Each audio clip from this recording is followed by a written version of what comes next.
All right, this is Mike with Trike with Mike, Texas. I'm a veteran of the U.S. Navy. Was on board a submarine in the Cold War. Time to time, I'll tell you a sea story. All right, Navy SEALs. They're always a mysterious bunch. To me, they're even more mysterious now that I met a few of them. These guys came aboard our boat. I won't say where we picked them up or where we were. It could have been San Diego for all I know. But they showed up. They were there about 4 or 5 days and they left. All of this was in between ports.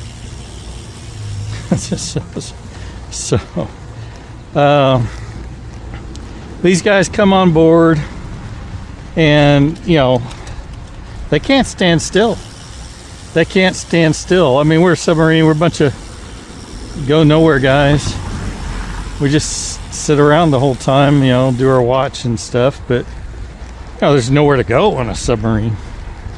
These guys, they had to keep moving. We had an exercise bike. It had been there for 3 years.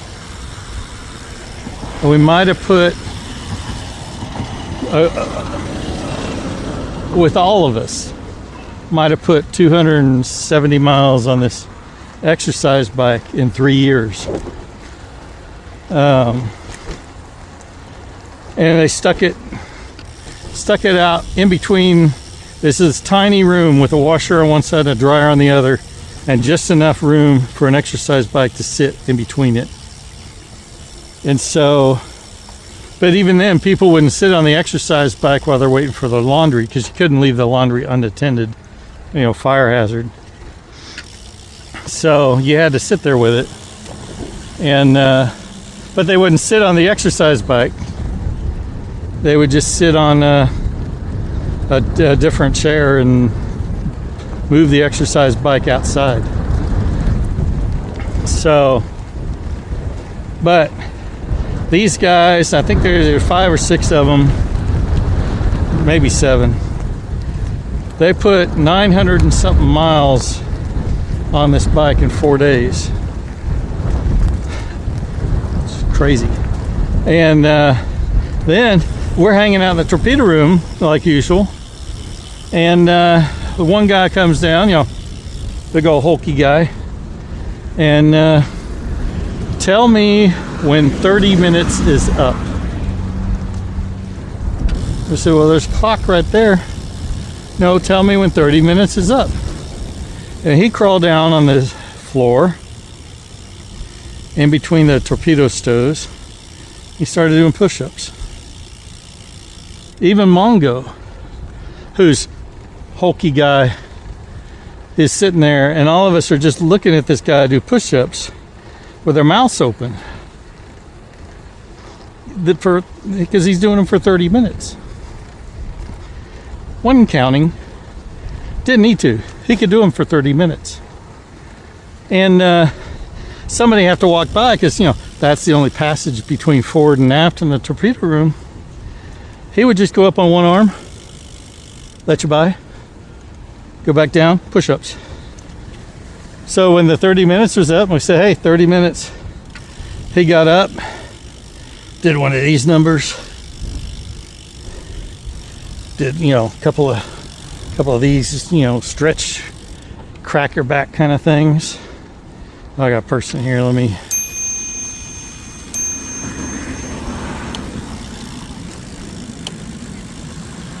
And then he said, tell me when 30 more's up. And then he went back in the back of the torpedo room, and we looked back there. Here he is doing sit-ups. 30 minutes. I don't know how long it takes even the regular guy to do a bunch of sit-ups till he can't do anymore. But I'm sure it's a lot less time than 30 minutes. But there he was, sit-ups. They came back, 30 more minutes. Okay, and they did these dips, you know, because in the torpedo room there's stows on the bottom for torpedoes, stows on the top, and then there's in the middle is a walkway, but that walkway can lift up so you can transfer torpedoes across, and it acts as our you know, receiving when we do a stores load. When we load torpedoes, it angles up and then lock them in on there, level it out, and move them. But because of that, you know, they're about elbow high, and they'd be doing squats, or, you know, whatever that is, and dips. They would do dips for 30 minutes. And these guys, we had some guys on the boat that could put away some food. These guys, they had some kind of contest, taco eating contest or something, and our guy quit at 15 or something tacos, and these guys just kept on, and I don't know what they ended up with. I had to go and watch. I couldn't stay for the whole thing, but they could out eat anybody. But they, you know, constantly gotta be doing something, moving around. They were going stir crazy down there. The one guy had bullet holes in his back. You know, he took his shirt off, was changed his clothes or something, and all these bullet holes in his back from Vietnam. Apparently, one of the guys said. We never knew their names. They didn't tell us.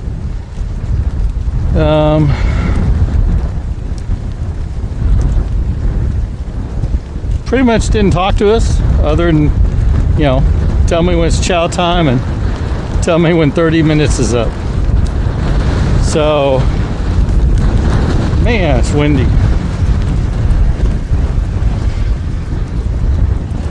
When I come to my escape story I was telling y'all about before,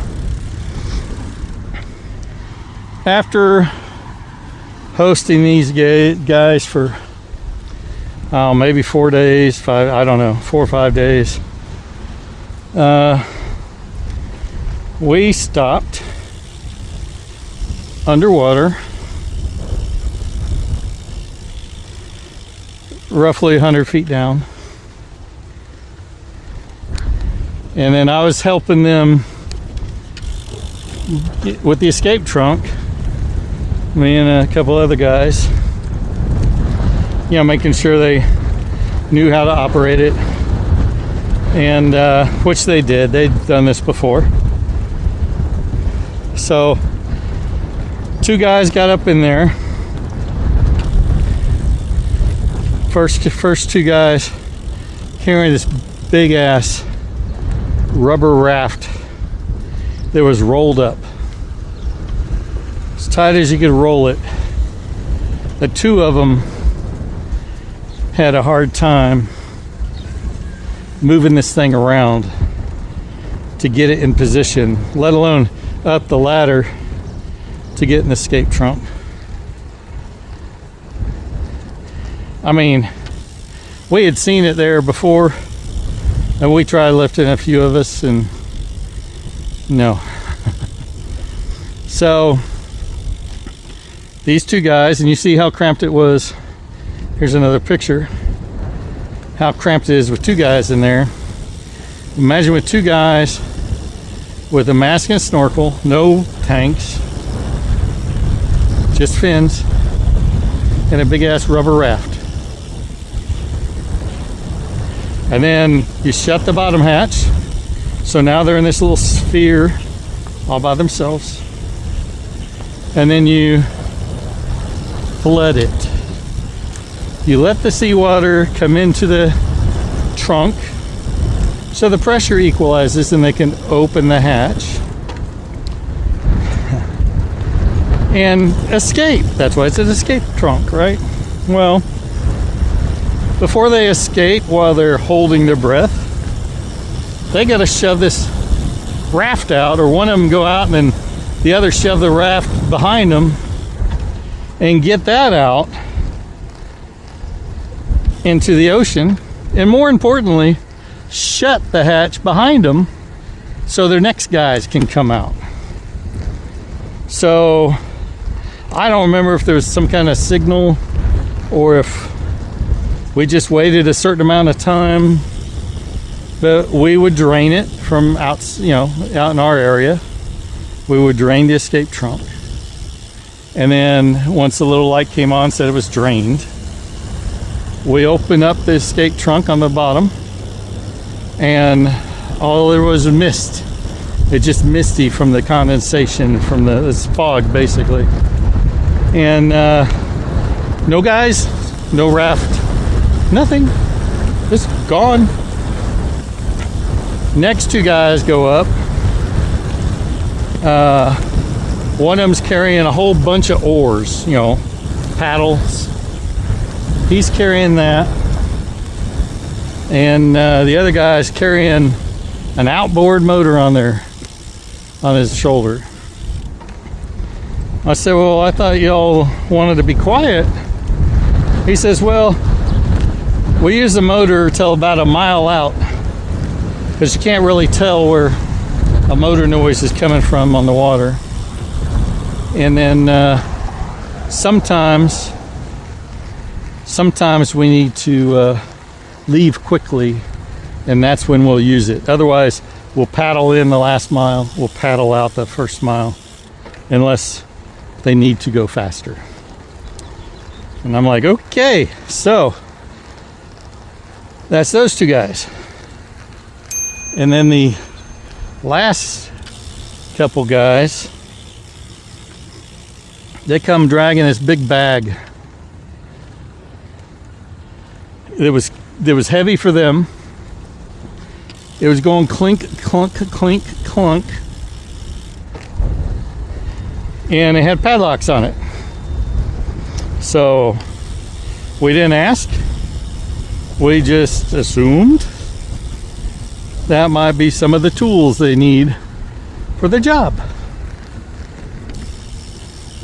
And then they disappeared, and we secured everything behind them, and we left.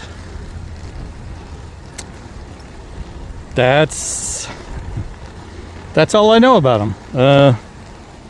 Kind of crazy. I think if you ask them, that's probably one of the tamer type of things they do. I don't know. I've seen things where they jump out of planes, and they're just really, really badasses. So I'm very impressed. Thank you, folks, for your service, because by golly, you are it. You're absolutely it.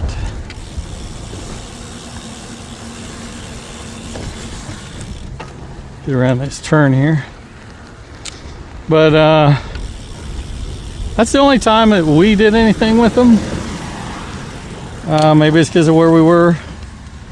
Maybe they just try to do it on all the boats to get training in, if that was training. I don't know what it was.